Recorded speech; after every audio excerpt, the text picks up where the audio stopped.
আমরা মুসলমান, হ্যাঁ, বর্তমানে এই ৮০ লক্ষ ইহুদিদের জন্য ২০০ কোটি মুসলমান অপেক্ষা করছে যে আবাবিল পাখি এসে পাথর মারবে আর এই ইহুদিদের ধ্বংস করে দিবে।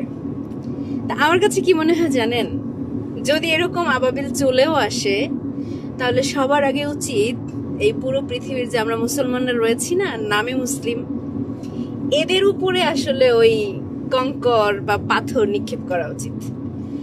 কারণ আমরা এমন এক মুসলমান, এই বর্তমানের মুসলিমরা, আমাদের আসলে মনও কাঁদে না, প্রাণও কাঁদে না, কষ্টও হয় না।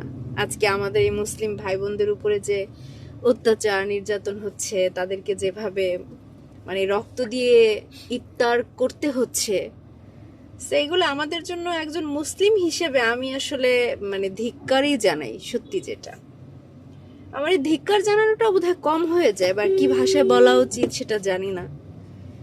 কারণ নয়তো কিভাবে এই ইহুদিরা আমাদের উপরে এইভাবে অত্যাচার নির্যাতন চালাতে পারে, ধ্বংসযজ্ঞ চালাতে পারে। তা আবাবিল যদি আসেও, মনে হয় সবার আগে আমাদের মুসলিমদেরকে শিক্ষা দেওয়া উচিত যে মুসলমান তোমার কেমন হওয়া উচিত, ঘরে বসে থাকবা নাকি জিহাদে বেরিয়ে পড়বা। এই সময়টা বোধহয় এসে গিয়েছে।